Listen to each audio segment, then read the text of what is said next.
companies couldn't get loans, house buyers couldn't get loans, or found it very difficult to get loans. Trade credits seized up, which actually aggravated the slump in world trade. It was mainly due to the drop in demand, but was aggravated by the lack of credit.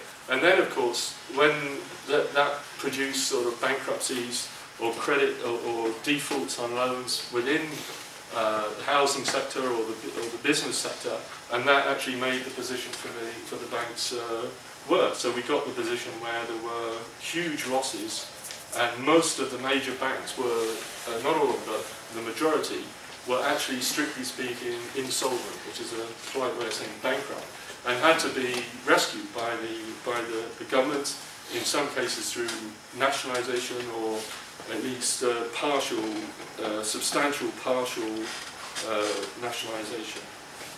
And then there were other measures taken.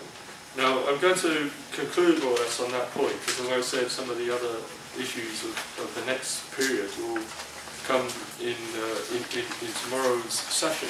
But I think we do have to note that the crisis, although it's the worst crisis since 1929-33, hasn't resulted in the kind of catastrophic collapse that took place at that time. And I think that's mainly, or we should say yet, because it's mainly due to the intervention of the major capitalist states and also China, where on the one side they bailed out the banks, which they didn't do in 1929-33. They learned the lesson of that. They allowed them to collapse and only tried to stabilise them when it was too late. And they probably, according to the OECD, they pumped in roughly $20 trillion. I don't know how you can imagine such amount of money. But in terms of subsidies, takeovers, injections of capital, guarantees of loans of banks and so on, $20 trillion, and that is what has stabilised the economy. They've also pumped in money through printing money, through the so-called quantitative easing, which is not directly inflationary at the moment because of the fact that banks are actually sitting on huge hoards of money, and it's not actually going through into the economy. And also, of course, they've carried out the so-called fiscal stimulus packages, which are not as big as the bank bailout. I think the figure, again, given by the OECD, which is an estimate, is of the G20 countries that they have spent, or they have initiated. They're not fully. This is over 2 years by and large. They've initiated fiscal stimulus packages of 1.9 trillion. That's about 1.7% of the GDP of the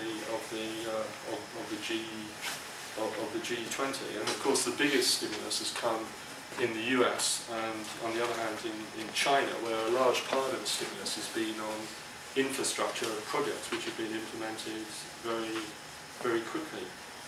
Now, it's too soon to say, obviously, what the results will be. We can see some of the features of recovery, but it's clear that many of the relationships that sustain capitalism in the last 20 or 30 years are not simply going to carry on.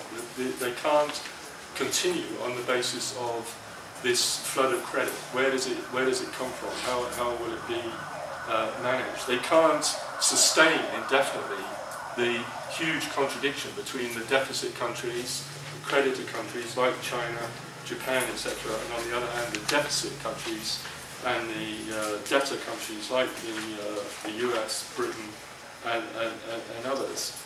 With trade, capitalism has avoided the collapse of trade and the introduction of strong protectionist measures of the sort that happened in the 1930s. But there is a kind of what the Lame, the head of the World Trade Organization, calls low-intensity warfare in relation to guerrilla action, if you like, of trying to restrict imports or retaliate with countermeasures, and that's particularly noticeable between China and the US, despite the fact that they so heavily dependent on each other.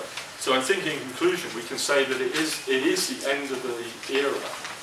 It's not to say that there's going to be a very rapid transformation into a new structure. We saw after the end of the post-war upswing, it took at least from 1974, 75 up until 79, when there was a period of intense disarray within the strategies of the capitalist class, that they didn't have a solution. They strove to find a way out of the crisis. And that is even more the case at the present time, where they really have almost no idea of how they're going to resolve the problems that they're simply muddling through.